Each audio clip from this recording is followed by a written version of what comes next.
I was reading a story about a passenger on a commercial airliner that really got bent out of shape because the stewardess told him that they didn't have any more peanuts.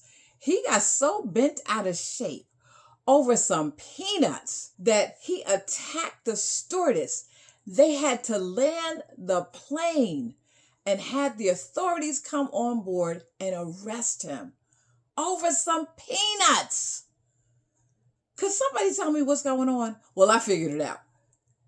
He had a very low emotional quotient.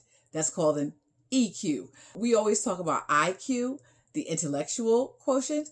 IQ, IQ, IQ. What is your IQ? What is your IQ score? What is your emotional intelligence score? That's a really good question because we haven't really determined that yet. But a lot of times we hear about people with low EQs as opposed to high IQs. I've even heard stories about people with high IQs that have literally committed murder or committed suicide. And the jails are full of people with low emotional intelligence. There were some very smart people in the jail when I worked there. They had high IQs, but their EQs were the problem. So I've been working really hard over these past couple of months. That's why I haven't been on here so much. But I've been working really hard because I don't want to wake up 3.5 years from now after the next election. Hopefully we'll have one. After the next election, hoping that I was continuing to help people work on their goals and dreams. So I'm working on my goals and dreams, which is to help as many people as I can pull through adverse situations. So I'm going to talk to you about emotional intelligence.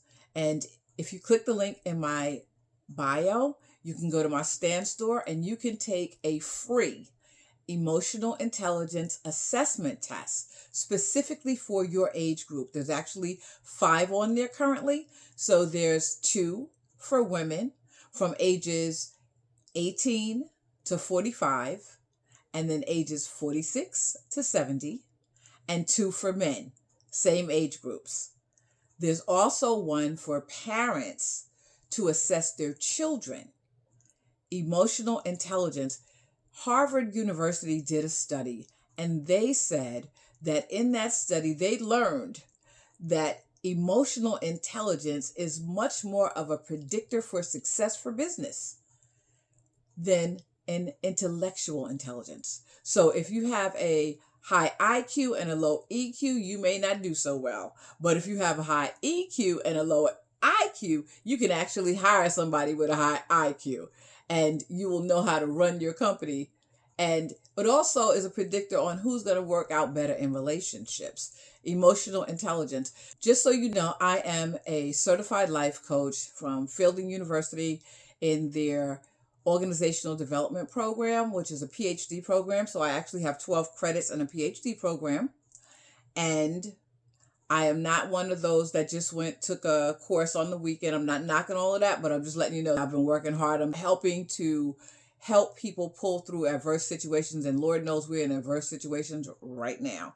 So click on my bio, take your emotional intelligence test. Take that assessment so you can see where you are. And if you choose that you want to work on it, I've got some books on there as well that me and AI have done together. Parents, there's a coloring book for kids, and each page talks about different emotional intelligent issues.